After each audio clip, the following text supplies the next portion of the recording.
there's so many issues and debates to run, but I just wish that we could all have the intent that we have a health issue here. We need to take the stigmatization out of it. So let's get on with that. Let's get out there and get that stigmatization out of this issue.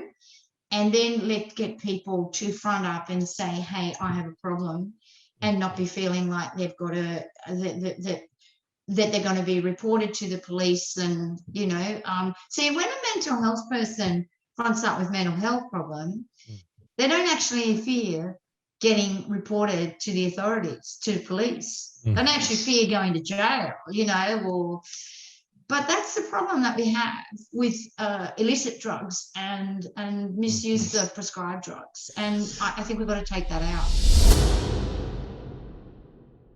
Boom. Welcome, everybody, to another episode of Real Drug Talk. Now, Kay, I always say that I'm excited, and I say every episode that I've got to stop saying that. But today I'm always genuinely excited, but I'm a little bit extra excited because I actually think that, not to put the pressure on here, but I think that you're going to offer a really interesting perspective. So I'm going to introduce Kay in a second for everyone, but I just want to kind of contextualize it before we start, is that over the last probably 5 years, just after I did some media stuff, I've been doing a lot more things that are not direct to people accessing services, and a lot more, I guess, advisory sort of stuff, or giving your opinion in different committees with researchers and politicians and bureaucrats, which was like kind of being reborn into the Matrix or something for me personally. It was kind of a bit of a strange thing. And it's been, Kay is someone that I've met, and it's been amazing just learning so much stuff from different people, and really just opening up that community perspective, really, and how different people see it, that maybe are kind of a little bit outside the alcohol and drug space, but still very involved in it through different committees or roles that they have. And Kay's one of those people. So I'm excited to have a bit of an interesting conversation on the podcast. So I'll just quickly read out Kay's biography.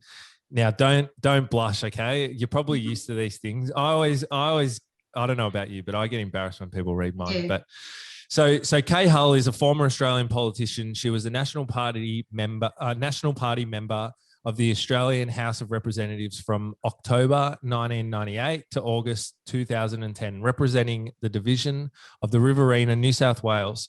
Kay was the first female New South Wales national to be elected to federal parliament, and is the first female chief of Nationals whip.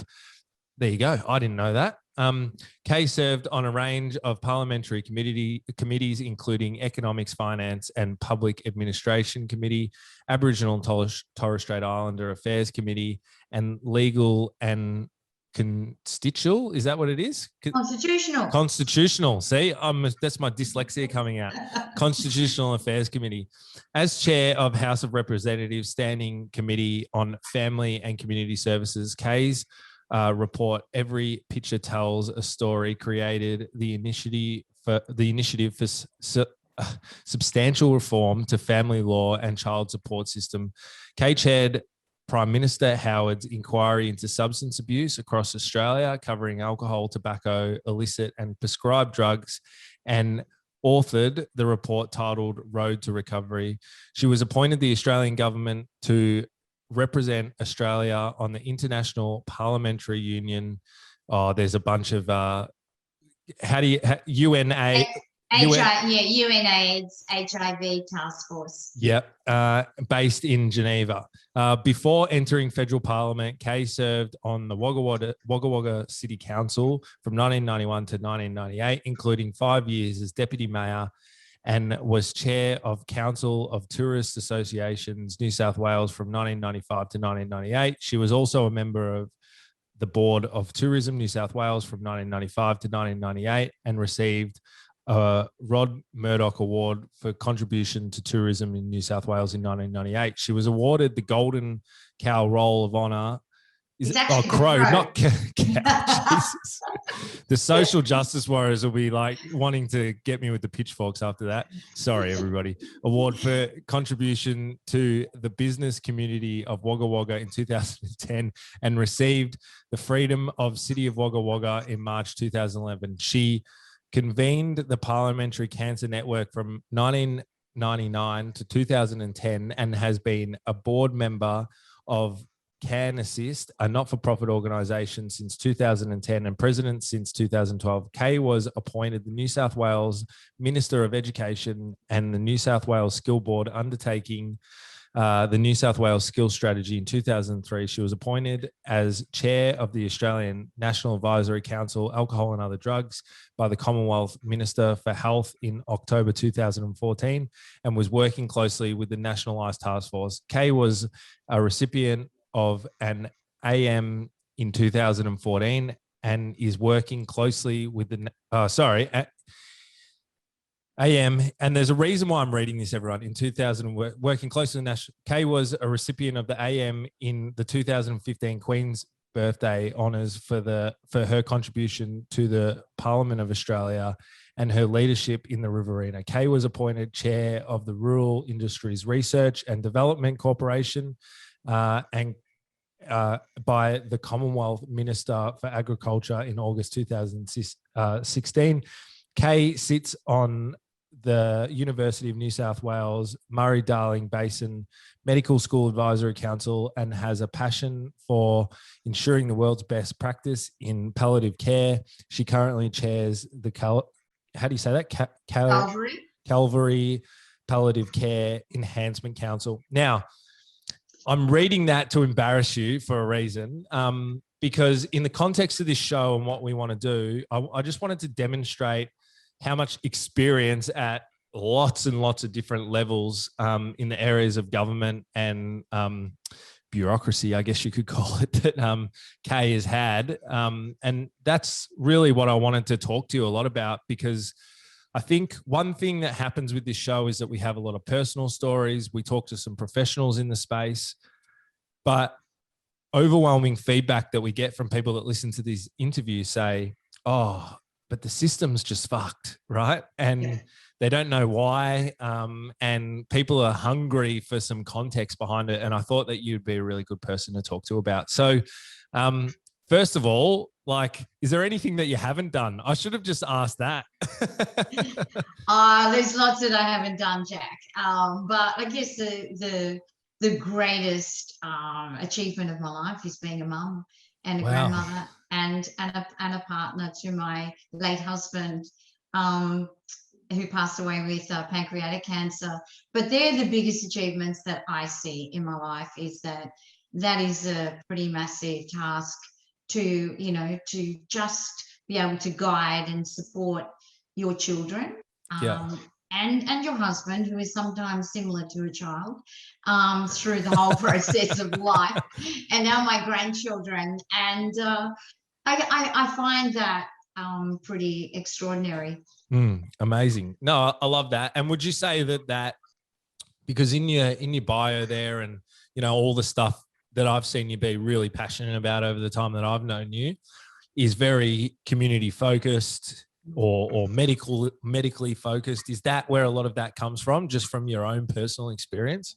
I think it does. My own personal experience is growing up in a very tiny town, and having no choice but to leave that town for opportunity to work when I was very young. And that's like centuries ago, Jack. But it's like, but I want to ensure that those who choose to live in rural and regional remote Australia have choice, have opportunity for success in their chosen careers, have access to services, are recognised, are respected for what you contribute to not just your local community, but how you fit into the national configuration of decision making. And I think that's my passion, is to ensure that there's equity as best as I can across the nation for all people. Yeah. And again, it's what I'm very interested to talk to you about in the context of alcohol and drugs, because, yeah, I've seen you have some very interesting viewpoints and, yeah, life experiences based on that. So I just want to ask quickly, though, this is a bit of a sidetrack, but it's kind of how we roll. So first, female whip of the National Party. Like, what do you think about everything that's going on at the moment? Like, you know, do you, and I know this is a bit of a controversial topic straight off the top, but yeah, like, is that something that you've been passionate about over the years as well? Is more inclusion, yeah, for women in politics and business and different organisations and things like that? Oh, absolutely. I think there's absolutely a place for women. I mean, women are about 52% of the population now. In particularly in rural, regional, and remote Australia, which that's my passion. Yeah. They literally are the mainstay and the force and support behind most of the organisations in local communities, and they're actually running communities. And if you're into agriculture and production, you know it's usually in the past, women have played a very vital role in supporting the key man being the husband in those roles, right? Yep. But now things have changed.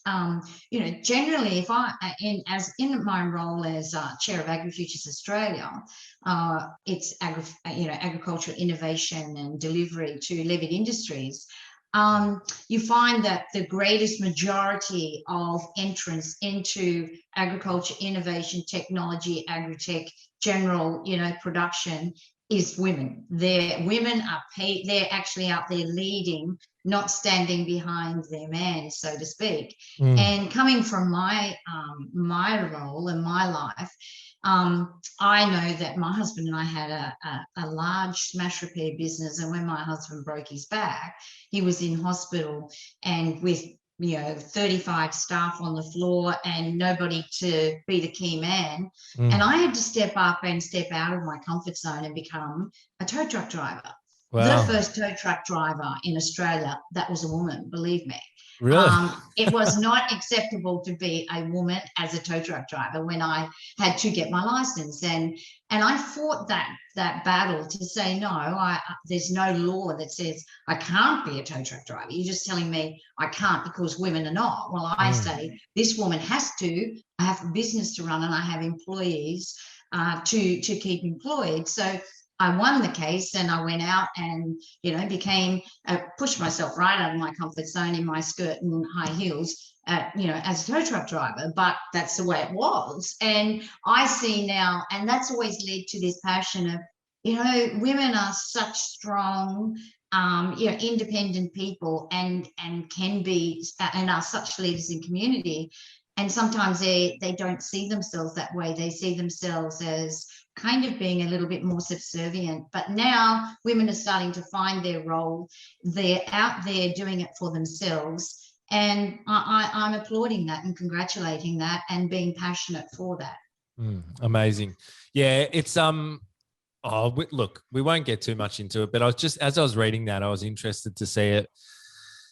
And it's always been something that's been quite kind of foreign to me because I don't know if you know, but for like a lot of time, it was just me and mum, and mum was like the, big time breadwinner and did all this stuff for me in her life and, took charge and whatever. And it's just been kind of second nature, for me to have kind of strong women in my life. So it's quite strange, like hearing these conversations or meeting other men or just people that don't that just don't see people as people. It's quite it's an interesting thing, I think that's what my sons are used to.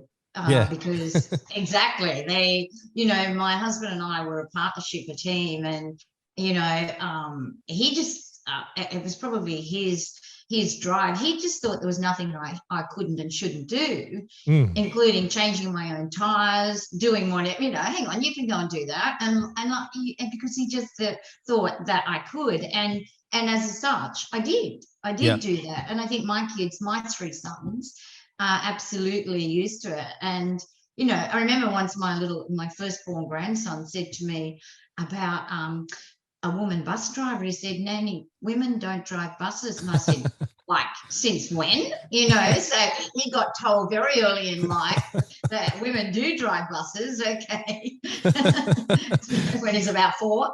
But it's just been second nature to you, Jack, and second nature to me and to my children, because, you know, I haven't had any other choices. I've had to make that road for myself. Yeah, it's really interesting. And that's what I have kind of loved about your story, is like that real regional aspect. And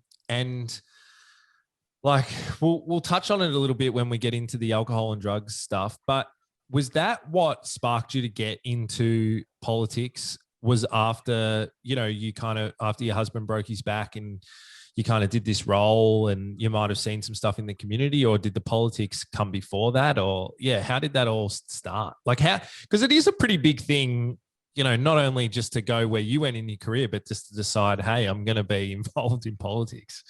It is a big thing, and something that I never considered in my life, ever, until I was running our business. My husband was in hospital. I have 3 children to raise, and I have a very large staff dependent upon a key person to bring them work to keep them employed. And I was doing that, and you know, I was pretty, you know, I was a bit surprised because I was pretty successful as a tow truck driver, you know, like there was 19 tow trucks at every smash, and, you know, I was pretty successful at dragging away, you know, pretty much, you know, there was generally 1 or 2 cars in a smash, that's it, in the country. And I was pretty successful at getting at least one of those cars at every time. So I started to love it, but I got an absolute understanding and respect for what our boys do on the workshop floor. I just became so respectful of their skill sets, as how they could turn a mangled car into a brand new, like off the showroom floor. So I became so engaged with the business, and then our council was going to impede the opportunity for all businesses on our street by, you know, restricting access and entry points to our businesses on a road. And that's what I went and spoke at a local meeting at the council chambers and stood up for the businesses and what they contribute. And, you know, I'm just this little, you know, housewife and tow truck driver, business, you know, sort of person, and stood up at this meeting and told the council how I felt and what they were doing to us. And then this gentleman walked over to me and he said, you know what, there's a council election. This is about June, all right? He said, there's a council election in September. Why don't you run for the local council? I said, I think I will. Right. And so I went up to the hospital, said to Graham, I'm also going to run for council. He said, and so I did, because I had a beef with the council, because I thought, well, if I get in there, I'll be able to stop this from happening. So put myself up for an election. My boys and I went out and letterbox dropped everybody, and my 3 kids were really, you know, pumped. And I was very fortunate I got elected in my first attempt. But little did I know that when the median strip came up and the issue of the access to our businesses came up, because I had a business there, I had an interest, a pecuniary interest, financial interest. So I had to leave the room. I couldn't even be involved in the conversation. I had to leave the room and declare, because I was stood to lose, you know, financially. And so I was not able to, I didn't realize that. I didn't do my homework very well. But that just shot me forward in a different way. And that just shot me forward in a different way, where I, you know, said, okay, I accept that. And then I just became very engaged in ensuring that businesses weren't impacted upon, and that the more people I could bring into our communities to stay at our hotels, motels, and eat at our restaurants, and the stronger our community would become, and the more opportunity our kids would have. So I didn't have any idea of being a politician. And then as I progressed through Wagga Wagga City Council, I come to the attention of the then Premier of New South Wales, Bob Carr, who said, you know, you've always got to, say something about something, I'll put you onto this board, and then, on the Tourism New South Wales board or onto the Regional Development Board. And then I just became so engrossed in that strength. But then I saw that sometimes what we hear from politicians on the surface is not what they're saying behind closed doors when they're making those decisions that impact on us as residents of those 3 areas: rural, regional, remote. And so when I was approached to run for federal politics by all parties, actually, I was very fortunate. I had parties of all persuasions saying, "Hey, will you run for us?" I was not a member of any party. Right. Not at all. I was not political at all. When I looked at the articles of all of the parties, the one party that I felt that I could sit comfortably within a majority of their beliefs was what I declared as the Country Party, the National Party of Australia. Yeah, interesting. And that was, and then I stood for election. They all told me I wouldn't be elected because I was a woman. In the region that in the electorate that I was standing for, very strong Italian focus and makeup. And you know what? Those amazing Italian people proved everybody wrong, because they embraced me and I embraced them. And it is history. I was elected. Wow. It's a cool story. I don't mean to, it it reminds me a lot. I'm actually arguing with my local council as we speak about our bloody front fence, and Kingston Council, if you're listening, that I'm public enemy number 1 there. I've had some businesses in the area and just been having arguments. So it's funny to hear that that's how it kind of started, but I can see how that happens. And do you think the pull towards the National Party was typically because you were in the country area and that's like the dominant party in the regional areas? Is that fair?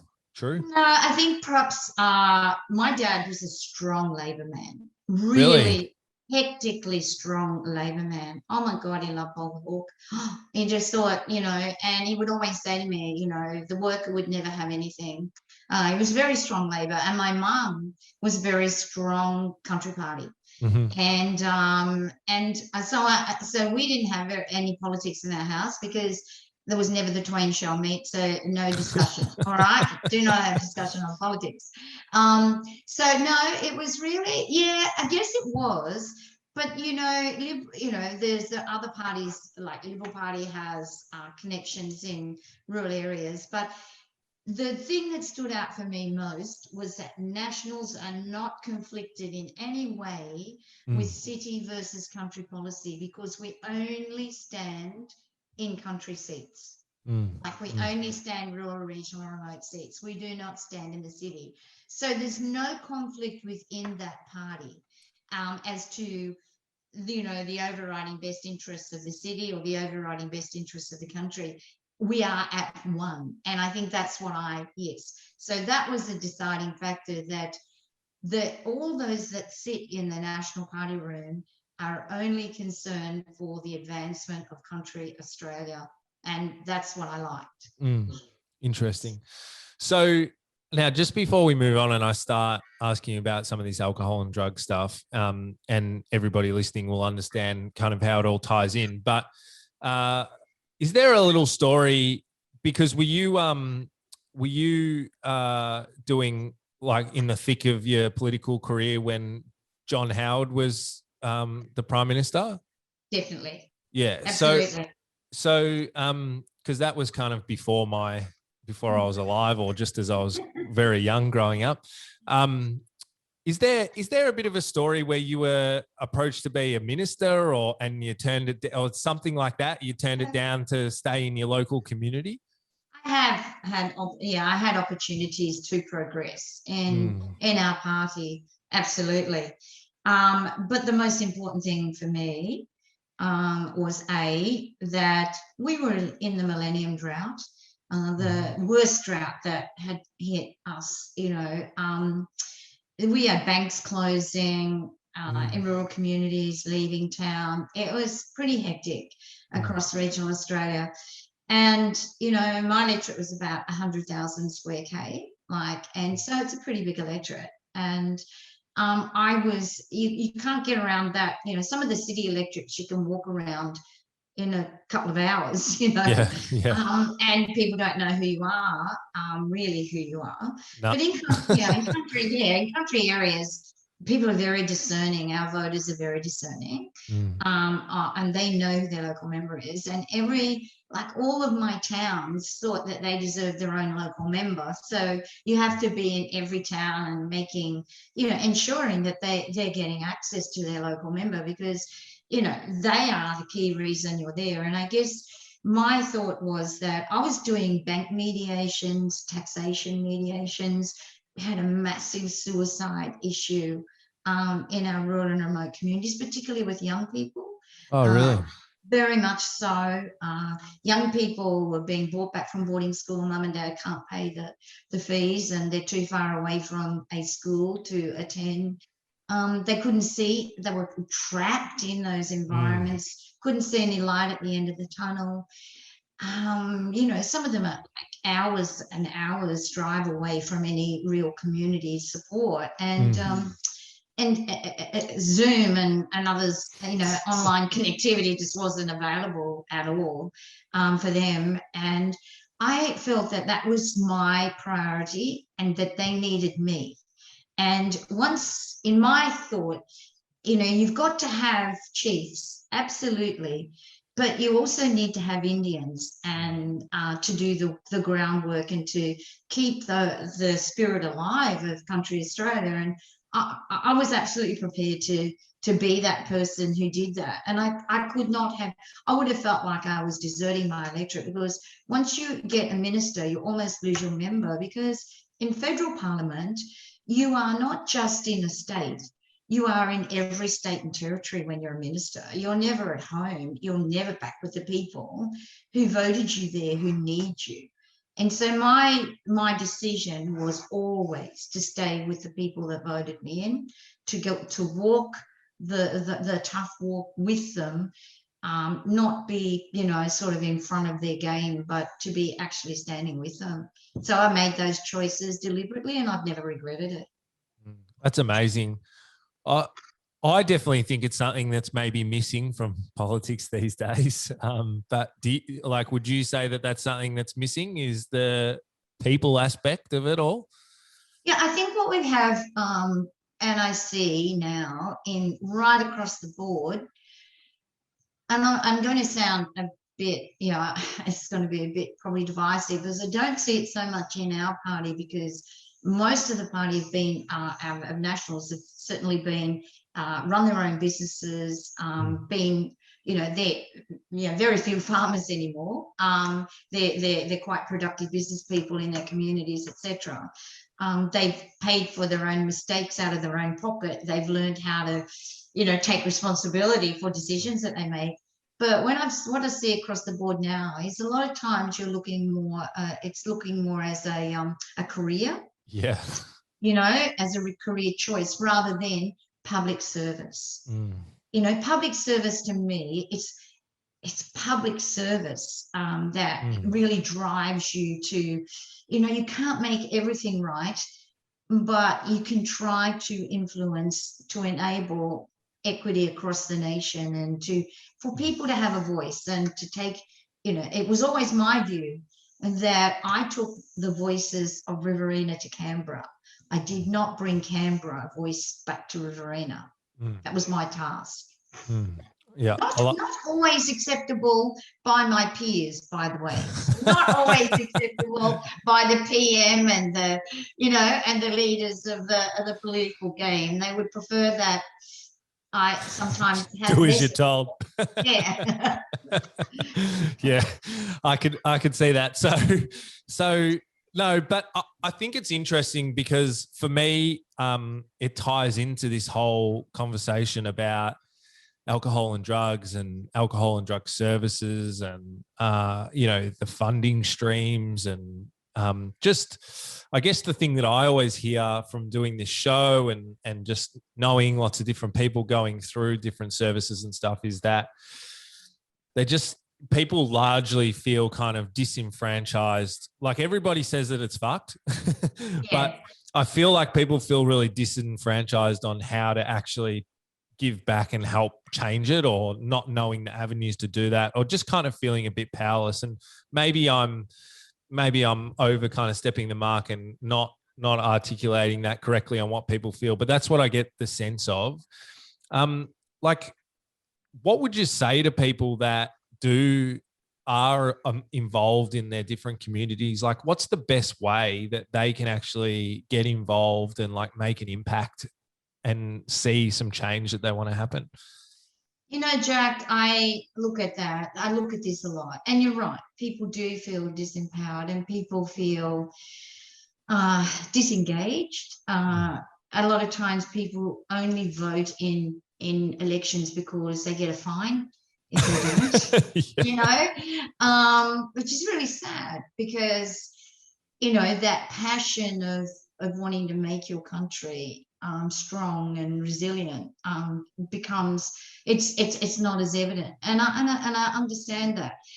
And then I start to listen to a lot of disenchantment, disquiet from people who still obviously approach me on that issue, on these issues. So my advice to everybody in that circumstance: what would you do if you had to make that decision? Everybody can find the things that are wrong. Everybody can identify where everybody's making, you know, a stuff up of the system. Everybody can do that. We can all identify all of those things, but how can you identify a solution yourself? And can you think about what would the real, and have to weigh up all of the issues that a politician has to weigh up, because every community in every state and territory across this nation are unique. Okay, they have different needs, from Indigenous to refugee resettlement to farming to, you know, to corporate. They're all different needs. If you are a person having to make those decisions and weigh up all of the factors, what would your solution to be? Because we can all sit back and identify problems. Yeah, as a member of parliament, I could do 1,000 things right, and nobody ever said to me, "Hey, okay, that was fantastic. Good job. 1,000 things right, you know." But I tell you what, I did one thing that they didn't like, okay, or that they felt was wrong, and they would tell me in no uncertain terms what I'd done wrong. Okay, so you see, it's very easy to identify problems, but I would say to people, yes, identify the problems, but how about you consider the solutions that might be required, and and also weigh into the factor of what might have to come into that decision making if you were having to deliver that yourself. And so that's first bit of advice. The second thing is, I think, you know, if you think you've got, you know, something to offer, then get out there and get involved in those organizations that are agitating for, you know, change, or agitating for services, or agitating, and AOD is a very significant part of that. AOD is, you know, is very much part of, you know, what are the support services, and the same with gambling, porn addiction, you know, eating disorders, anorexia, you know, bulimia. There's a lot of addictive issues, say, in communities, but let's see what we can do to deliver the best possible, you know, support services and outcomes in those communities. Each of those communities, by the way, will have unique needs. I love that. I love both those points, but particularly the first one, because I guess that's one thing that I've noticed. I do not envy the job of, like politicians and just all the different people that you would have annoying you about different things. I don't mean it like that. Not annoying you, but putting things to you and badgering you and lobbying you and all that sort of stuff. It would be very, very, very hard to make the decisions. But then also they often don't have the sole decision. They have to then go take it through committees of experts and their cabinet, and and then they cop all the flack for it as well. Well, you take COVID for interest, everybody has a view on COVID.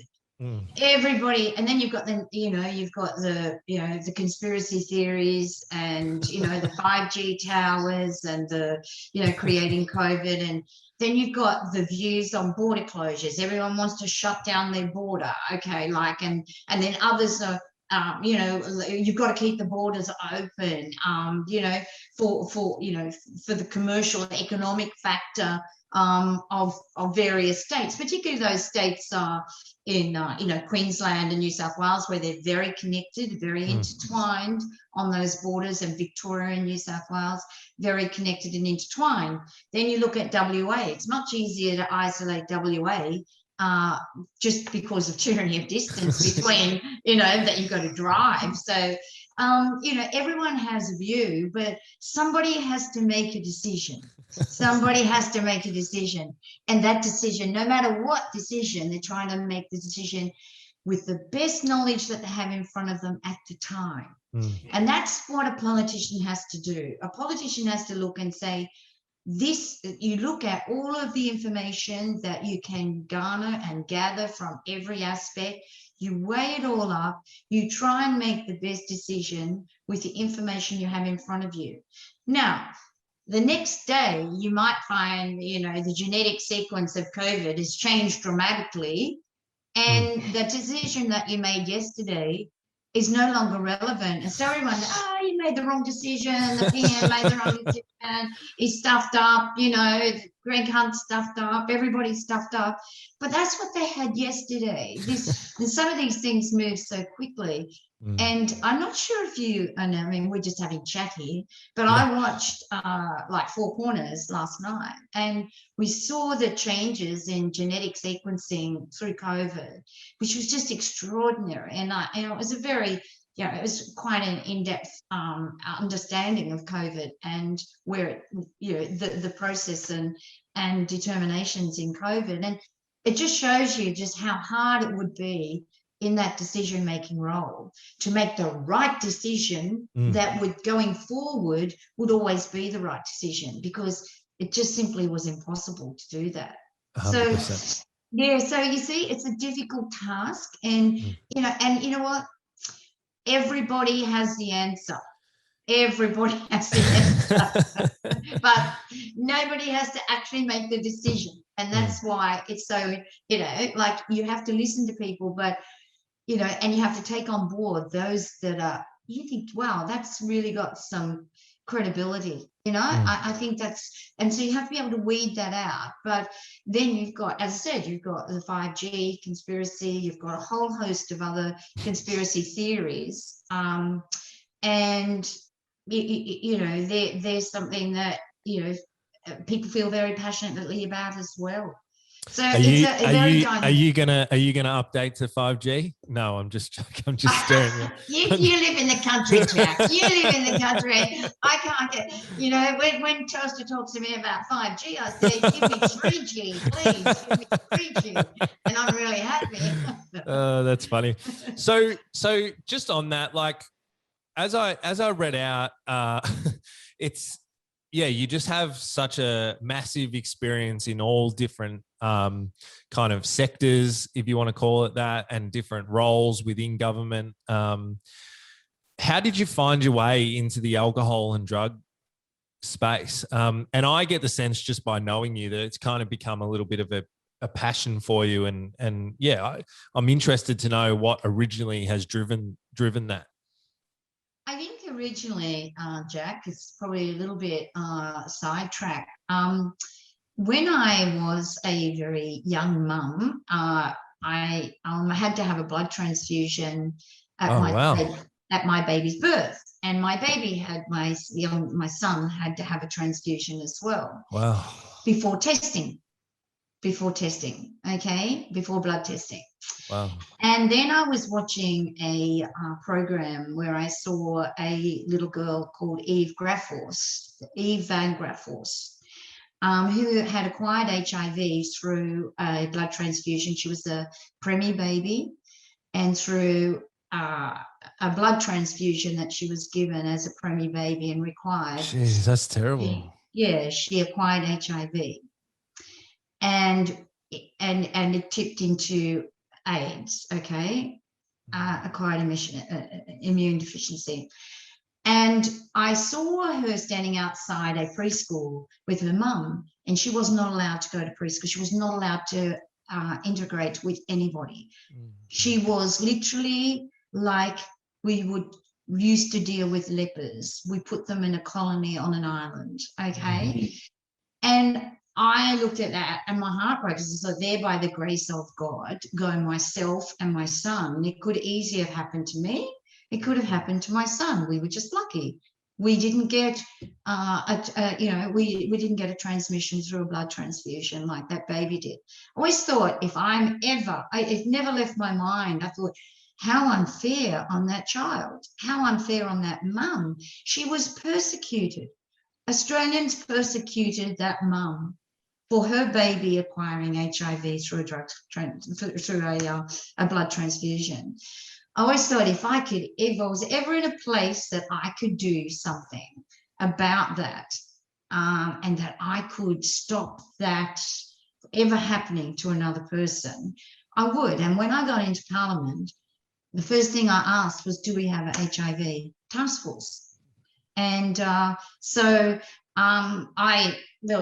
we used to have we did have one and blah, blah, blah, but now, well, let's convene another one. And so I became very much engaged with our parliamentary bloodborne virus task force, okay, our committee, and got very engaged with HIV through IV transmission, through IV drug, right, through blood, because by then we were screening bloods pretty significantly.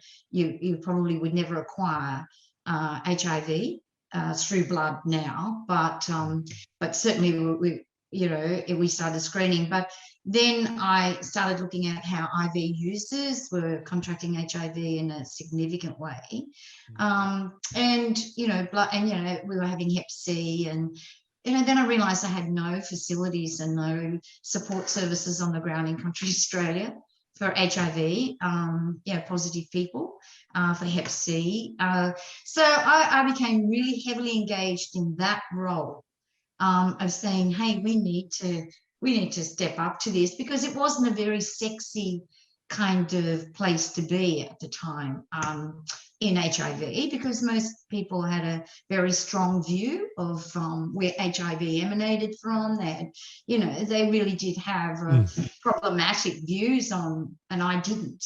I just saw it as a health issue, and one that people were ostracized and alienated out of communities and were living lives of, that they shouldn't be living because they were human beings. And so I became very involved in that, and that led me to wanting to understand more about drugs moreover, and how IV use impacted in that area, and then becoming more understanding of addiction and a whole host of things. And I think it was when the PM asked me to do the Substance Abuse Across Australia report and chair that, and it was very, we had it was really contentious, that because you've got all parties, Labor, Liberal, Greens, you name it, you've got it. You've got what you've got there. And bringing everyone together on this is not an easy time. And penning that report, we got dissensions from some of the committee members, but I understood there was varying views on heroin and injecting rooms. Probably one of the biggest dissensions was injecting rooms, whether you support injecting rooms or you don't. How long ago was that? Gosh, that would be in 2001, 2. Wow. Right? And we still have the same heated conversations about them. We do. And I guess, Jack, my thing with injecting rooms is, again, coming back to rural, regional, remote, I say my people can't get on a plane or a train to go down to, to Sydney to use an injecting room. So what are you doing for what are you doing for rural and regional people who also have heroin or, a meth, or particularly meth here? It's, I see that as it's a bit of an inequity as well. Like if you live close around one of those rooms, you can, you can be supported through that. But if you don't, you have no other choices. So mine was a bit, and I'm still a bit undecided about that, because only looking at equity for the people who live rural, regional and remote. And so I did that. And so Road to Recovery was quite a contentious report and inflamed a lot of organizations and variants in the whole thing. But I learned, oh God, the most important thing for me was not actually the report and the recommendations in the report, but what I learned so much on that journey. I can never, ever go, I look at it and I think, if I had not done that journey, I would have had such a different view, because I'm a non-drinker, non-smoker, non-pill taker, but I have no judgment now. I have no judgment. I may have had judgment before, but it taught me so much. That's interesting. It's probably the thing that I love about you the most that I've noticed is just your honesty, and even to kind of say, once upon a time, I had some judgment. Like, there's not many people that would actually say that, not only about this issue, but whatever it might be, which is really interesting. And that's probably one of the things that I've also learned the most from you as well, which I love. And I've always been like reasonably good at it, but I'm on a government board with Kay, and Kay's the chair, and everybody there has different views and whatever, and you don't agree. Like, some people's you feel like they're out there, and other people's you kind of agree, but everybody like can just go at it, hardcore, amicably, talking about their views, and then have a sandwich at lunch, and that's actually the best way for it to work, and you can't tell people to shut up and not speak, and don't, even if you are like disgusted by their opinion or their view or whatever, you can't shut it down. It's better to have it out and have the conversation and try and move past it from there. But Jack, I've learned so much as well. And all I insist on on that board, and we're not divulging anything here, is that you may not agree with that person who's speaking now, but you will respect their right to have their view. Now, that's the key thing for us to be able to have professionals in every which way, shape and form, lived experience, others who are totally prevention and not into, sort of being open to a lot, but you can have all of these things around the table, those with massive ED experience and therapist experience, and but so of course they're all very strong-minded and got their views, and of course they're going to differ. I expect them to differ, but I expect them to respect the fact that somebody else has a different view, and that they will listen, and that they will not be shut down, and they will never be shut down with myself. And by having that at our table, they're actually, nobody's afraid to say anything. They can put everything on there, and when you put it all together and weigh it all up and then dissect it, you see people starting to change their view on stuff, or they may stay very strong, but then others will change. But what you've had the ability to do is look at all aspects, and that is what I expect anyone to do when they're making decisions on what advice they might give on other people's, problematic issues, and is to weigh up all the aspects of that and look at every corner to make sure that you've covered it all off. And once we've done that, and when we come up with a final, view, it's generally close to consensus, because we have been able to investigate all of those things. And sometimes we think, I wish we'd have done more or did less or been, more graphic, more forceful. But what we can't say is, I think what I'm feeling is, what you can't say is, I wasn't given a chance to have a say. Yeah, that's right. Yeah. So what I'm interested with all of that is, because you sort of live that and portray that in those settings, has that always been your experience, like in not only the alcohol and drug space, but in making decisions through and with government and the different bureaucracy structures that come with that and all that sort of stuff? No, if I could impose my rule that I have around the table that you sit on, where everyone's views are respected, and then we distill everything and see if we've got it right, I would be dashed happy about that. But that's not how it generally works. Sometimes I think there's not enough respect for all the aspects. You get a certain policy direction that you think you've got right, but have you weighed? I mean, and obviously at times, Jack, it's too hard to weigh up all the of course, all the dynamics of it. But have you really got it right? And I think the best example of it working well was during the ICE task force. Okay, because that's the best example, when the ICE task force was appointed. And then they had to liaise with the group that you're with, ANACAD. And then I was the liaison person.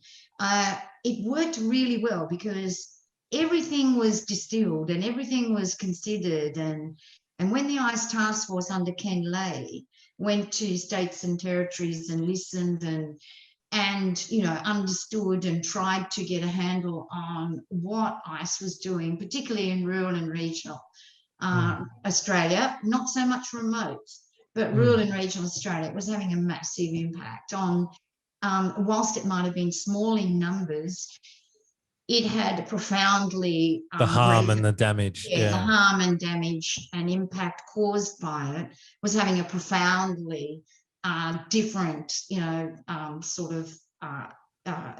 difficult pathway for communities to manage. Okay, they didn't know how to deal with this thing, and that's why I think it worked really, really well, because it really did take on board absolutely everything from international views, the Portugal model to everything, and I think it worked really, really well.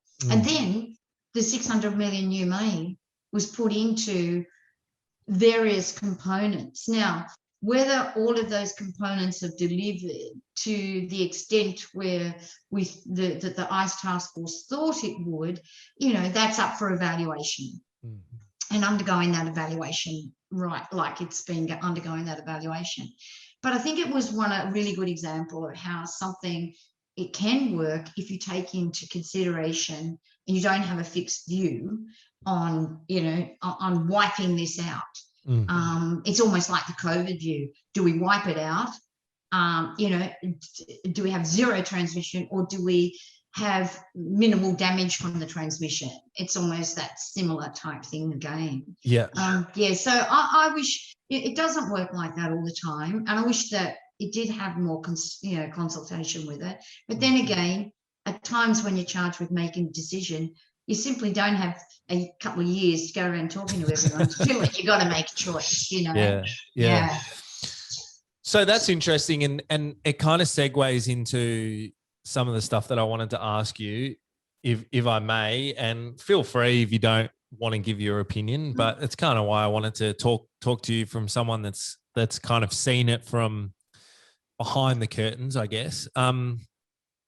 But I've been encouraged, right, to start putting out more ideas and have a bit of courage and ask people truly what they think about systems and things like that. So do you think from what you've seen in the different committees that you've been on, and do you think, because you've seen it over probably a couple of decades now, at least a decade. Absolutely. Do you think the progression of change and the impact delivered has been great enough, or do you think it's kind of fallen down and there could have been a better job done to build the system, whether that's funding or, I know it's a big question, people deliver, not people, but organizations delivering the service, things like that, or do you think it actually has made a huge step? No, I don't think it's made a huge step. I don't think we've delivered well enough at all. But that is not just the Commonwealth. That's everybody. Right. Okay, that's states and territories, local governments and communities. There's still a significant stigma on AOD, and I find that the inhibiting factor. Yeah. And that's communities got to stop having that stigma. We've got to look at AOD. Look, this is my view, Jack, and this is the way I look at things, all right? And it comes under criticism all the time. I say, when you start drinking alcohol, you don't start drinking and say, you know what, I'm going to keep drinking till I become such an alcoholic that I've lost control of my life. That's not what you do when you're at the footy and you're watching footy and you're having a beer and you're out with your mates and you're having whatever you're drinking. You're not saying, I just want to be so affected by alcohol, I want to be not able to live my life. That's not what you do. So that's not your choice, okay? That's that's a factor that eventuates, okay? The same thing is, you don't think, oh, I'm going to take heroin because I want to be, I want to be an addict. I want to be dependent on this. I don't want to have a life anymore. You don't make that decision. You're doing something that you don't see the consequences of. You do the same thing with gambling. You sit at a poker machine, you start feeding money in and putting money in the poker machine. You don't think, yep, I'm going to do this until I've bet away all my parents' money, all my money, and I'm going to rob and steal from my mates. And, you see what I'm trying to say? You sort of, so that's a decision that you've not made a decision to do that. Yet it's almost judged by society. When you stop eating, become an anorexic, you don't think you're going to start risking your life and tear your family apart because they don't know what to do anymore. When you start gaming, on a gaming machine, the same thing. It's all the same thing. You don't intend to do something, but it's almost like you are judged that you made that conscious choice to put yourself in this position. And I say, no, you didn't, right? You didn't make that conscious choice. The choice that you make is one that you've made, Jack, and many others have made, is when you decide you no longer want to be subservient to that is causing you so much pain, or causing your family pain, or causing havoc in your life. That's when you make the choice, and you should be celebrated for making that choice, and you should be supported, and but still community is judging. And I think the biggest impediment to us really delivering really good outcomes in AOD, in gambling, in any addiction, in eating disorder, is community perception and changing that. Yeah. And if I can just convince people to, saying back in the old HIV, everyone was terrified. You wouldn't touch somebody with HIV in case you were transmitted, and I think that stigmatization is still a massive problem for us to get over. And I'd really like to think we spend more time looking at how to destigmatize and get people. We've done it well in mental health. Mental health is not such a stigmatized issue now.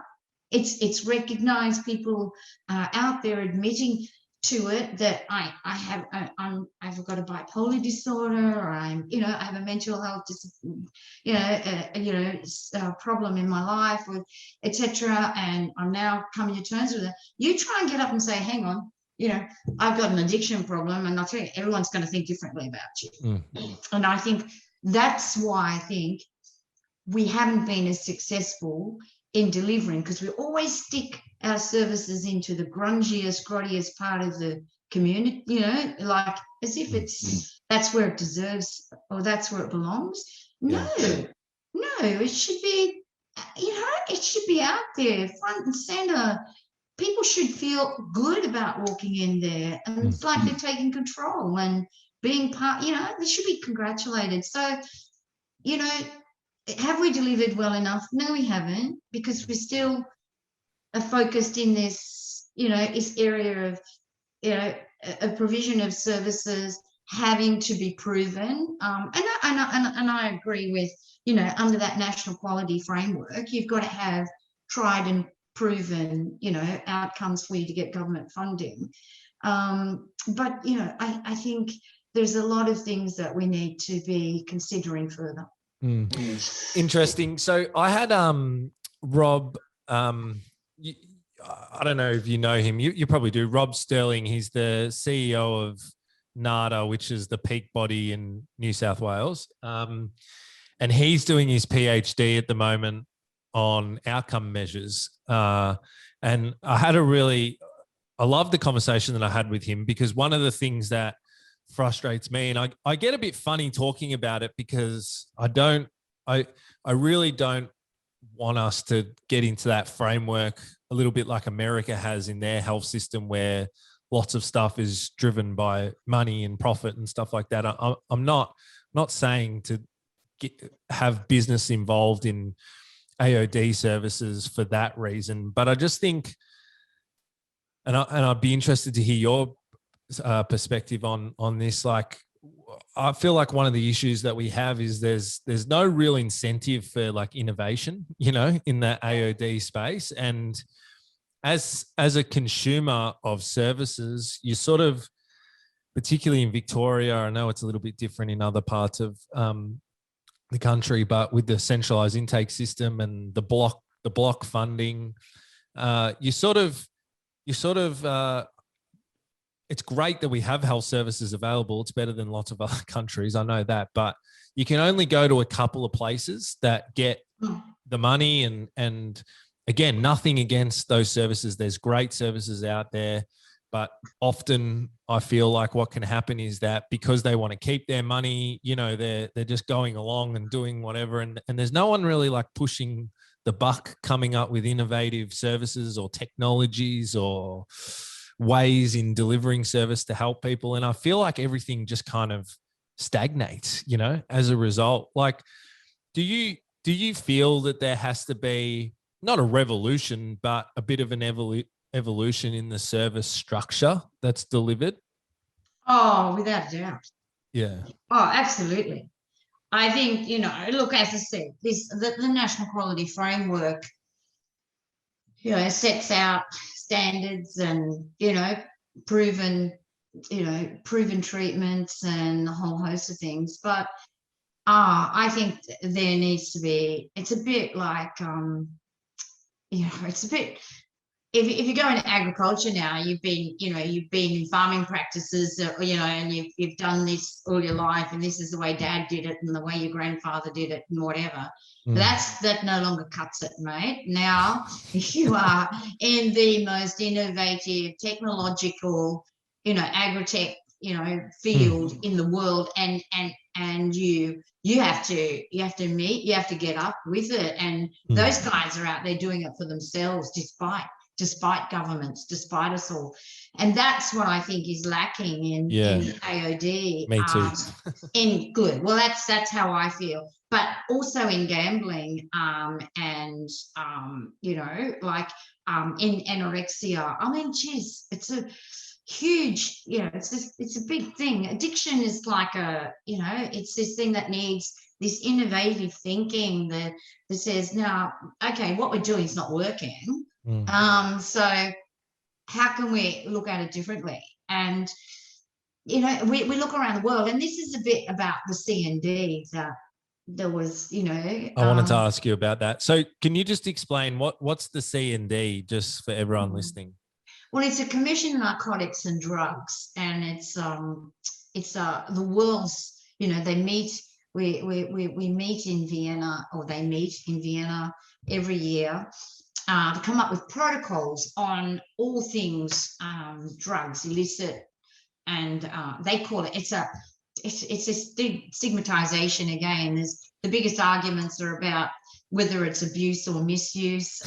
You know, like they, you know, some countries absolutely insist on it being abuse. I'm not going to name the countries, to send a message. You know, they don't want it, they think misuse in their protocols. If you change the word from abuse to misuse in their protocols, that it waters down and it encourages people. And so C&D is the Commission on Narcotics and Drugs, and what you're trying to do is look at what every nation's doing, and get a feel for every new supposed innovative, you know, thought.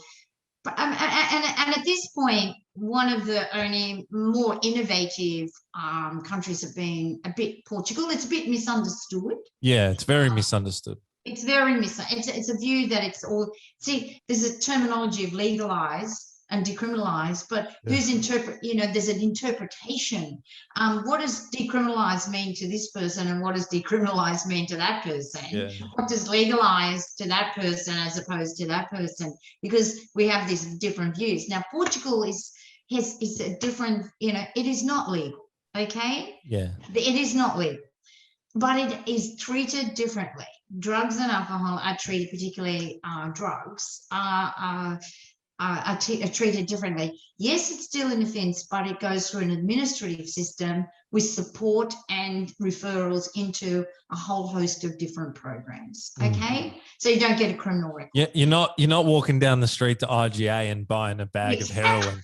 Exactly, and so that's where I saw a talkback only about 3 years ago of notable AOD people in Australia on SBS, and so decriminalise, legalise was being used, you know, in very free-flowing terms, and then one of the young people sort of said, you know, I want to be able to go to the chemist and buy my drug of choice. You know, so I'm like, and then the other one, oh, I didn't think that's what it meant, you know. So you see, it's a I think we need to understand that there are many different avenues of the way, and of course Portugal is a much more contained country, so you can have a lot more services, about access to services are much easier, you know, than it is in Australia, getting out to, you know, into the far-reaching parts of rural and regional remote Australia, as opposed to city where you've got no public transport, you've got no access to support or services, etc. Okay. But what I do know is that there is a system that penalises for personal possession that then thrusts our young people into a life really not of their choice. And also like the thing that people don't understand about possession in Australia is that I don't know about all drugs, but say for ice, because I know that one in and out, the commercial quantity amount, which is like a pretty hefty penalty that you can get done on, is very low, you know, in terms of what you would carry personally to use. Can't remember exactly off the top of my head, but it's, you know, it's about, it's somewhere between 3 and 7 grams. It's going to test me now. I feel like I need to Google it, but 7 grams. I know that sounds like a lot, but a lot of people would buy 7 grams for a week to kind of use because it's cheaper and all that sort of stuff. And that wouldn't be completely crazy to use for personal use. And then people are up on charges, you know, 4 years for trafficking commercial quantity of drugs. And it's horrible. You know, they get stuck. Well, I think and I think that's you know, that's the system, because we don't have drug courts available in many of our rural and regional communities. And I think if we did, they work very well. They work much better than a criminal court system, you know, where you're thrusting every Monday morning, you see a lineup at your local courthouse, you know, going in for some kind of personal possession. And is that what it's like in the country? Yeah. Sadly. So do you feel like in your, if I can narrow it down, in your local electorate, if you want to call it that, or local area, like that, if you went into the courtroom there, it would mainly be, you know, drug related possession, sort of like minor charges, if you want to call it that. Yeah, a lot of it is, which is really, you know, I look at it, we can deal with that better. I think it can be, we can have a much more efficient administrative system. As I said, that's a Portugal model. It's always illegal, okay, but it's just dealt with not in the criminal court, but in an administrative, and then it's a follow through with the process. And I think that would give far more benefit to those who found themselves in that position, and then thrusting them through a criminal court. And it depends on what's available in the local area as to whether they get, you know, a criminal conviction, community service order or something like that, or whether they're referred into treatment. And I think so it's ad hoc all the way through our nation. It's at different levels. And I'd love to see our states and territories having a consistent system that gives, you know, fairness in this process. And yeah, that's quite contentious, but I think people don't understand that, oh yeah, well, that just encourages people to do it. But you know what? I think the discouragement with access to support and services and why you're in this position, and, you know, and giving people opportunity, I think, you know, will outweigh those that it encourages. I think it will give a much better outcome. But that's the kind of thing that we listen and look at C&D, as to how we can look at other countries and learn from them. And, you know, it's very contentious right across the world, because some nations seriously have such a limited tolerance of any AOD activity. It's just crazy. And then, you know, and sometimes I wonder, gee, are we getting any further? You know, if we're going in and flogging ourselves over there, you know, and trying desperately. But then I see that you do make increments, and whether they be just small ones, at least they're starting to change attitudes and views a little bit. And I think it is important to do this, to have this international, you know, coming together to work it out. And also what C&D does do, you know, you can't believe it, but yeah, here we are, we've got all these problems of people misusing and, you know, and partaking in excessive prescribed drugs. Okay, so they're really impacting on their lives in the way that they are using prescribed drugs. And so we have a problem with people overusing those prescribed drugs. But then we have other countries who have absolutely no access, pardon me, no access to a prescribed drug for a cesarean, a broken, an operation. They have an operation with no pain relief, no narcotic at all. They'll have their babies a cesarean with no pain relief. So we as Australia have tried, we've been one of the countries that have tried to introduce to nations, more developed nations, our role and responsibility in making these drugs that are being misused and you know, overused in some of our countries actually available to other countries, so that they can get pain relief for an amputation of their leg or arm or open heart surgery. You know, can you believe that? And so Australia's very strong in that dynamic in C&D as well, of talking about the benefits of pharmaceutical the benefits of narcotic in supporting illness in countries as well. So it's a bit of a vexed place. Do you often walk away from forums, particularly that forum, thinking, because am I imagining this correctly? Is it kind of like what you would see on the TV with the UN, but kind of about drugs? Yeah. Yeah. So, do you often walk away from that, think, because that's something that I often talk about with people, and then I'll meet someone from a different culture that tells me about what goes on back home or whatever. Do you often walk away from those forums going, geez, we're actually doing okay? Yeah, I do. I come away feeling very proud, Mm. really proud. And, you can get bogged down here thinking nothing's going right. I can get a bit, I can become a victim of that as well. God, I'm trying so hard and I can't make change. And nothing's going right, and look what's happening, and da-da-da. And then I go over there and I hear and see, and I think, I know it's almost like kissing the ground when you come back home. It's saying, oh my God, if I think that, we're doing it, but it doesn't stop you from driving and striving here. But you also realize, oh my goodness, we're well and truly ahead and in front, because it's where I learned about the English language and how the English language, one word can mean so many different things to so many different nations. And I'm just like, when I first started going there, I was scratching my head. It's like, what are you talking about? And then I would be bold enough to ask the question, because they're very conciliatory. Everyone's very pleasant to one another.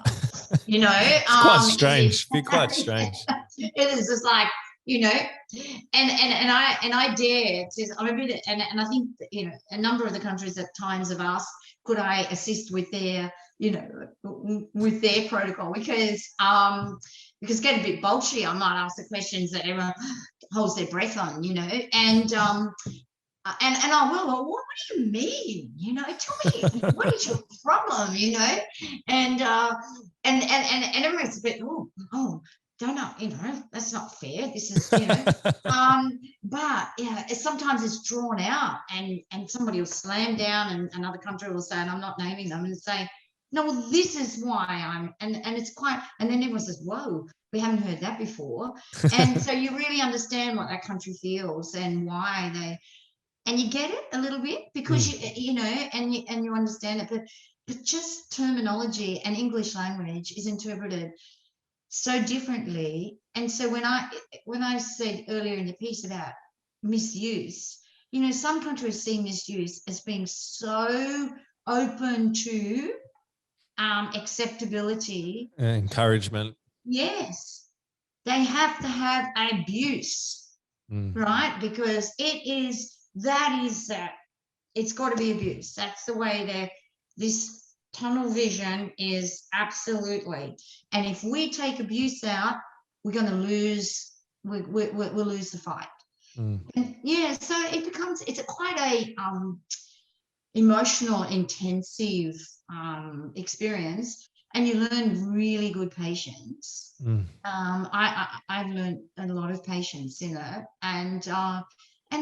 we are making incremental changes. And as my deputy chair Steve says to me, well, this is what it was like when I was first coming here, and this is where we've moved to. So yeah, we are influencing. It's just slow. Yeah. I could talk to you all day. I've got a couple more questions, if that's okay.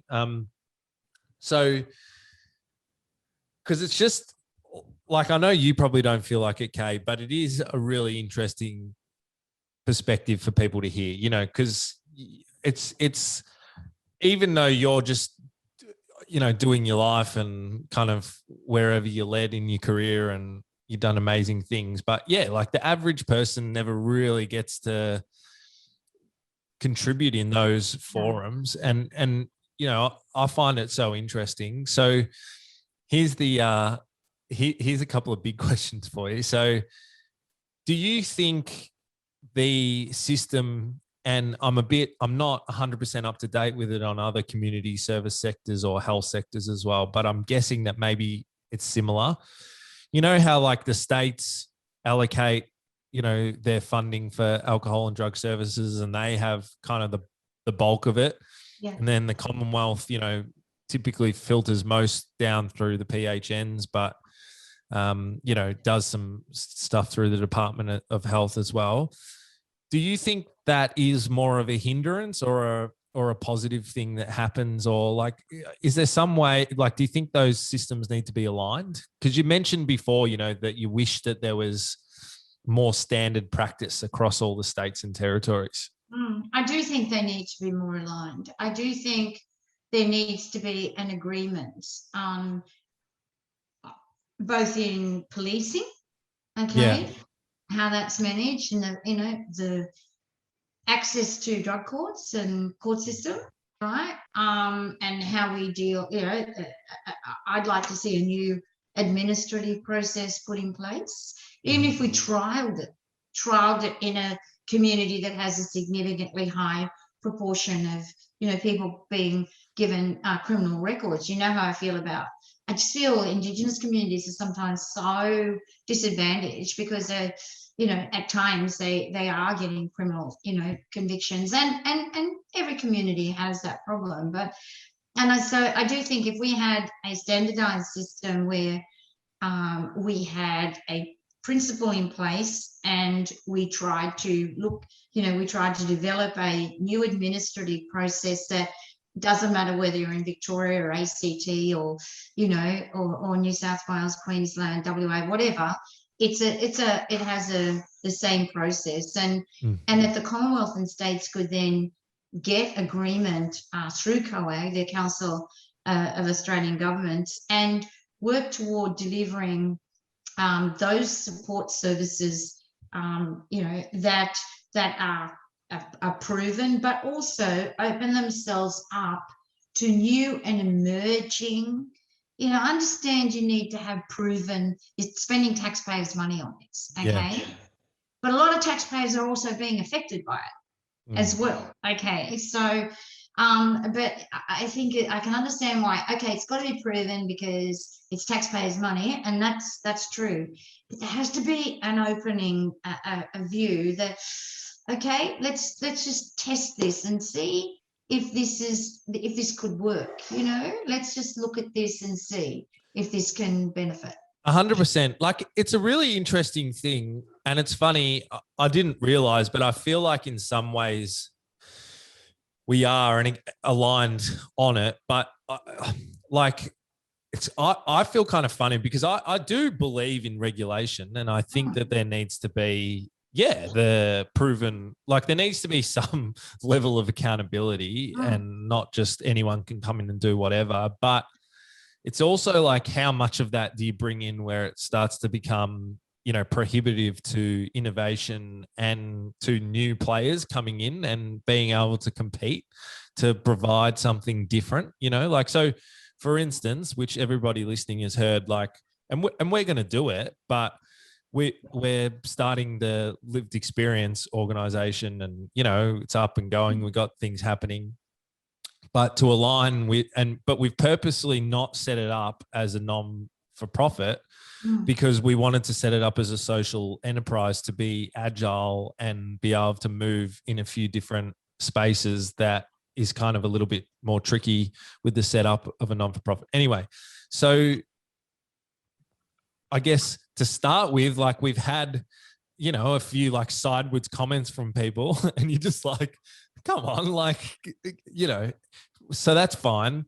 But then like looking at aligning with, the national quality framework, it's going to be about 15K just out of pocket. And then there's all the different stuff that you got to, and by the time you do all that and you're in kind of that startup phase and you want to do something new, and it becomes, it's like, wow, like we're going to do it, but this is a barrier and this is actually hard for people to jump in and help and do what they want to do. So it's a really difficult one, and there's a lot of viewpoints. I'll give you, and I haven't yet come to my place on this, as well either, Jack. I was oversighting and engaged in looking at a project in Cambodia, and we're providing earthenware pots to collect water, and then the water would percolate down through the earthenware pots and it would give potable water, drinking water, right? For some communities, you didn't have access to clean drinking water, okay? And at one point, the providers of this program weren't knowing how to look at it. And the earthenware pots just broken everywhere, right? Because you go giving these pots, right? Rightio. So they were just everywhere. There was no respect for it. Then they started charging $20 US. Yeah. $20 US for a pot. $20 US is literally a year at the time, a year's salary. Yeah. In Cambodia. No broken pots. No broken pots. Yeah. So I had to relook at my view, you know what I mean? Because I was always, you need to give, you know what I mean? And then I had to question, it was a bit of a, you know, confrontation for my own mind and my own. 100%. You know, but it did teach me that they respected that. Yeah. All right, that they respected those pots, and they looked after them like they were gold. And so sometimes I'm thinking, you know, do you have to invest yourself in financial or something for it to mean anything, you know, for it to, I don't know. Yeah, I think so. And it's kind of, it's hard, you know, to be honest, I struggle to say that out loud, and I have like an internal freaking clash, right? That happens. But yeah, like there is different part, you know, like I really feel like there needs to be some mechanism implemented where just overall, even if it doesn't flow through to, you know, obviously I'm not into the exorbitant amounts of money that, you know, when people are desperate, like that's crazy. I understand that. But yeah, like even just creating a bit more of a free market within the service system, because it creates innovation and it creates competition in a different way. And it gives it's not actually about the providers. It gives the power back to the consumers, you know? So I've been talking a lot to people about, because we've been looking at it and doing different stuff, you know, like the NDIS model.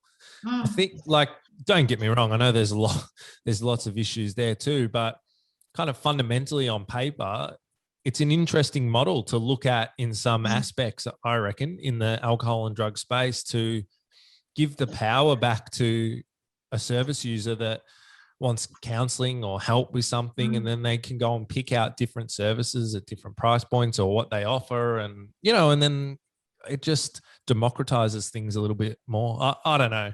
I cop a lot of shit for that. Gives you an option, you know, like I think you can have both in a model. Right. You could say, okay, so if it's $15,000 for, you know, then organizations, philanthropists can choose to sponsor so many packages, so many people through that process. And if for those who simply cannot access any finances to be able to go through such a program, okay. Although, like if you look at the aged care sector, you pay, you know, 2/3 of your pension, or, you know, that sort of stuff. So if you're on benefit, you'd be paying your benefit, majority of your benefit and whatever, but you still have to live, you know. So, you know, but it does give options. I don't know. The jury's out for me yet. I'm not quite sure whether I'm right, but I do think if you invest something, or if somebody's investing, you know, or you're investing in yourself, you're more likely to want to achieve an outcome from it. And look, that's not saying that people won't revert, and of course it happens all the time, every single day. But you shouldn't give up. We shouldn't give up because of that. And so I don't know, Jack. I'm not fixed on it. I don't have the panacea for that one, Mm. but I do think there's a place for very good services that charge, and deliver and test innovation and new methods and new options. Mm. You know, because it's the same with the lived experience thing in treatment. You know, I'm absolutely gung-ho, 1000% behind lived experience, okay, being involved in service provision.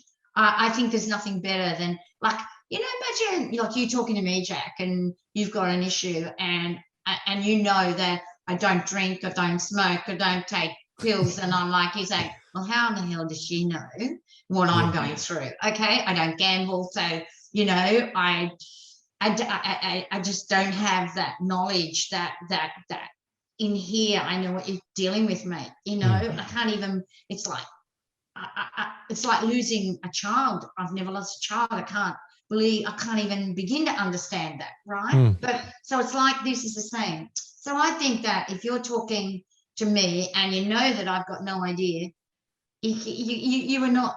How do you feel that you're getting benefit from me when I don't know? And yet you're talking. If I have had that experience, I've been in that place, I know where you're at.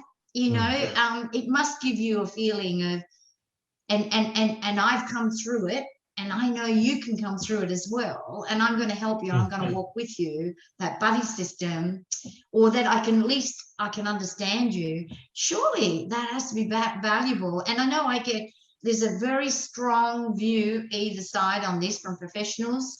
We don't want that, and I can understand that. I'm not saying it all has to be delivered by lived experience, but I just think the value of lived experience in every possible aspect is so important. And you see it in Gamblers Anonymous when you have that buddy system, or Narcon, or, you know, you've got a buddy system, and you see that is so valuable for somebody to be able to ring up and say, hey, I'm going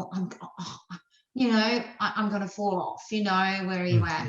And then I have fallen off. Well, mate, yeah, let's get back up and let's try again. And so it's that one as well. Like, you know, there's so many issues and debates to run, but I just wish that we could all have the intent that we have a health issue here. We need to take the stigmatization out of it. So let's get on with that. Let's get out there and get that stigmatization out of this issue.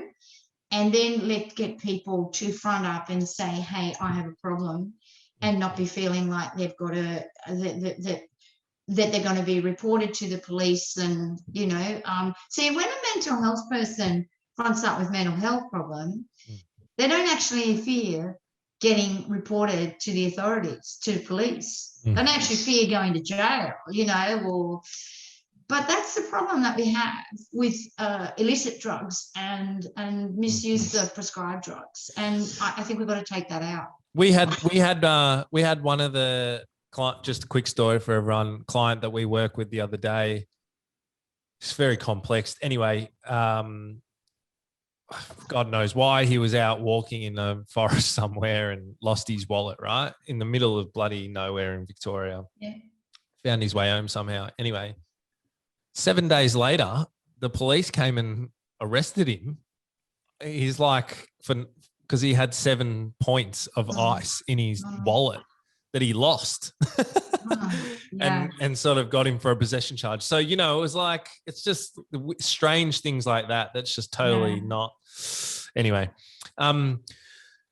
super interesting conversation. I got the last question, but just to clarify for everyone listening, when I was saying the 15,000, I was meaning in terms of us as a service setting up to meet the regulation, the accreditation. And I think I see. Okay. Yeah. But I agree with you, like cost in services as well. Like it's there's room for all. And I just think that the thought process around a lot of this stuff just needs to be broadened and not just kind of banging on the same nail all the time, you know? You know, that 15,000, can I just say, I'll have a comment on that now, because now I get the drift. It's a bit different than what I was talking about. I think that is important, because everyone is, you want to be able to filter just those who are just, for the sake of it, just gonna and could impact on people's lives in a very dramatic way. Of course. So it's a bit like, say if you're standing for pre-selection in a political party, you've got to put your own money forward. Yeah. Because you've got to show your own investment in it, right? Uh-huh. And so coming back to the 15,000, I do think you need to have a point that differentiates between somebody who's just going to go out and open up their back room for something, which happens in a frightening world that we live in. that used to happen with abortion. And other illegal, like terminations, women died because backyarders were able to do that. And that's going back. Like, I do think you've got to make an investment to prove that you're the value and that you're invested 100% in it. And because I think you could do more damage to those who are affected and have dependencies than you're doing good if you're just letting every Jack, Jill and James and Janet out there doing whatever they want to do. Yeah, no, I agree with you. So just on that, last question. So we're talking a lot about hard decisions and, what needs to change. And so from all the experience that you've had and everything that you've seen, if Mr. Frydenberg and then all the state ministers were able, financial ministers gave you the keys to the treasuries, like, what would you do? Like, what would be a couple of big ticket items? As you said before, like, what do you think are the solutions to changing some of this stuff? Well, first I'd establish an administrative system. Yeah. And I think that'd go part way toward taking the stigma out that I keep raising. I think it's, it would go part way, would free up the law enforcement to be dealing with other issues like domestic violence and, court things in children's separation from parents and, breakdowns in relationships and things that they can't even get on the books because half of their court sessions are being taken up, particularly in rural and regional areas, by these, by personal possession or. So I think the first thing I would do, it would be to establish administrative processes where I have people sitting in administrative issues and then trying to direct them and directing them to initial support services, depending upon the gravity of the issue. But certainly then having that clear, and that would have to be state and territory and Commonwealth all combined, and saying we're united on that. I think that would be my first thing.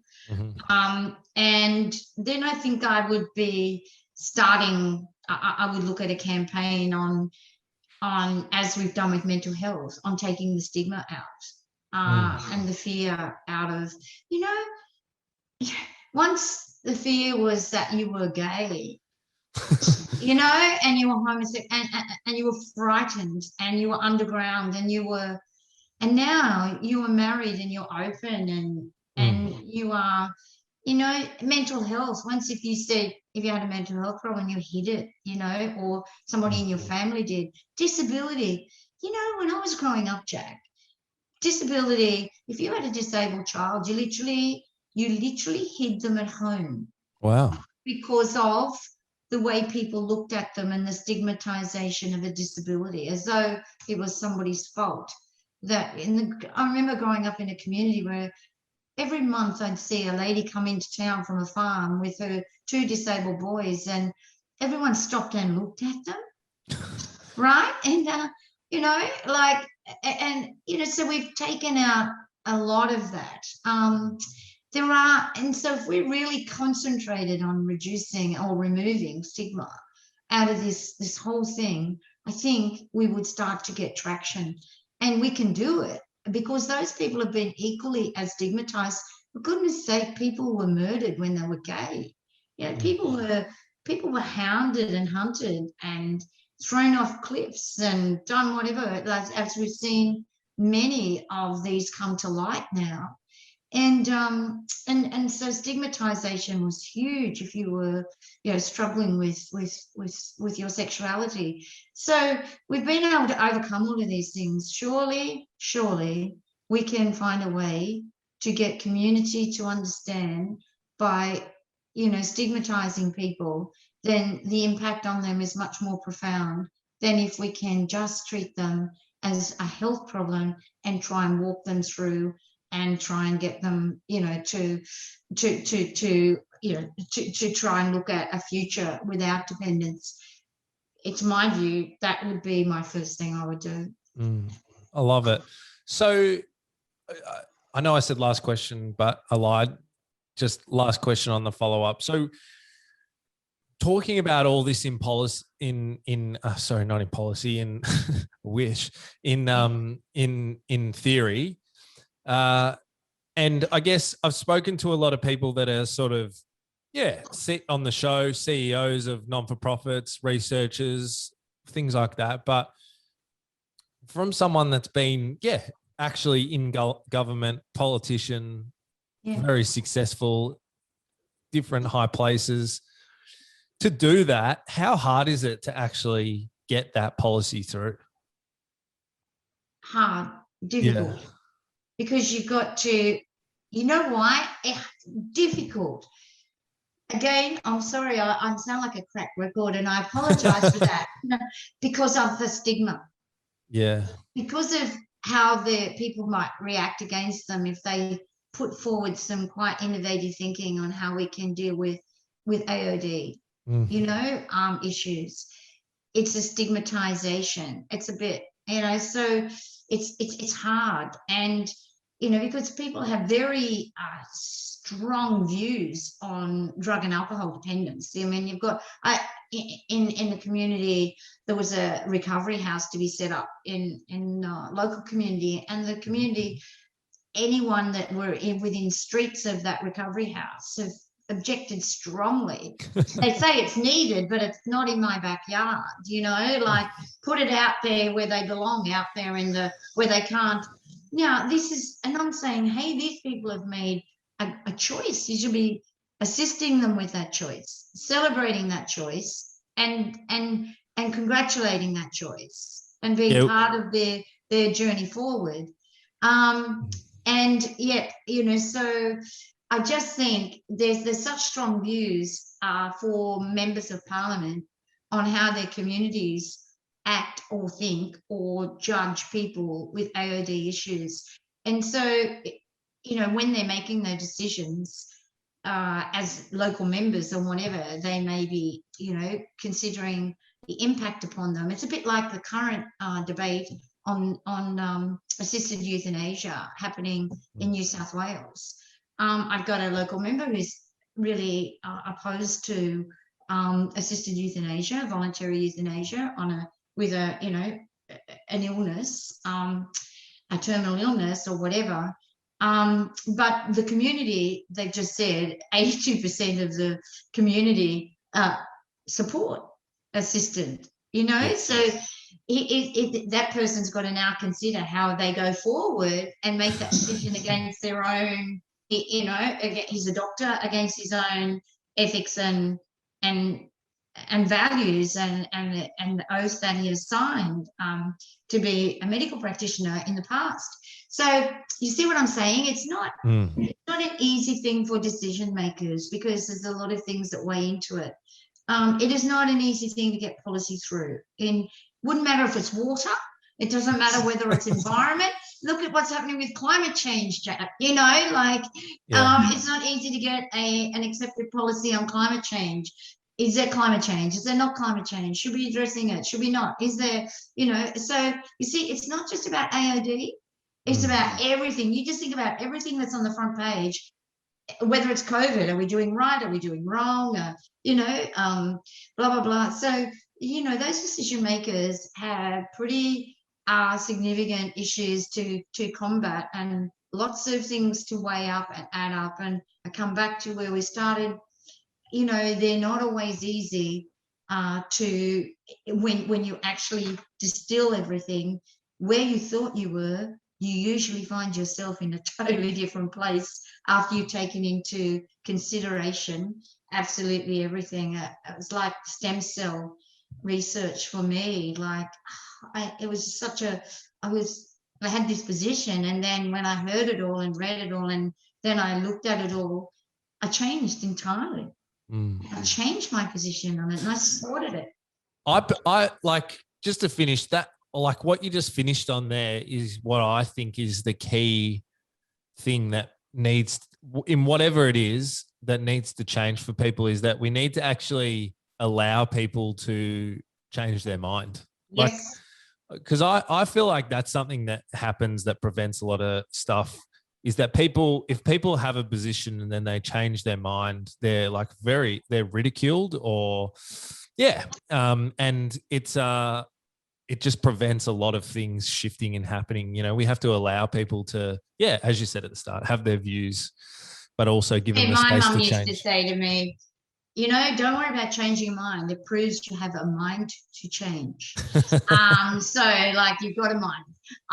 But you know, I've got to leave you with this, Jack. As you know, I'm vertically challenged. I'm about 5 foot, okay, 150 centimeters, okay. I used to be 6 foot tall. That's how many times I've been cut down to size for changing my mind and being ridiculed, and but it's, you know, so I'm very short as a result of it. I don't intend to get any shorter, and but it's been a really good conversation, and I don't have any great answers, but at least we're all, you and I and others in the role that we have, are looking to see how we might be able to change things. Yeah, 100%. And hey, I really appreciate you coming on and just being open about it all. I know it's kind of a bit of a strange thing to do these days, particularly, just with the way, it is to have an opinion these days. So thanks for coming on and being open. We appreciate it. Thank you, Jack. Hey YouTube watcher, thanks for watching this video, and I hope you enjoyed it, and I hope you and your family are doing well in these extraordinary times. I also want to ask you, can you please subscribe and hit the bell notification? We're really launching into our YouTube channel this year and want to build our audience so that we can progress through the ranks and basically get the message of recovery and hope and change and all that good stuff out there to as many people as we can. So we would love it if you would consider it and subscribe and help us out. Also, for anyone seeking help and information and resources, we've put together a 100% free online course that you can access. Link in the description. So if you are looking for help, hope that, you know, is something that can help you out as well. Until next time, see you in the next video. Peace.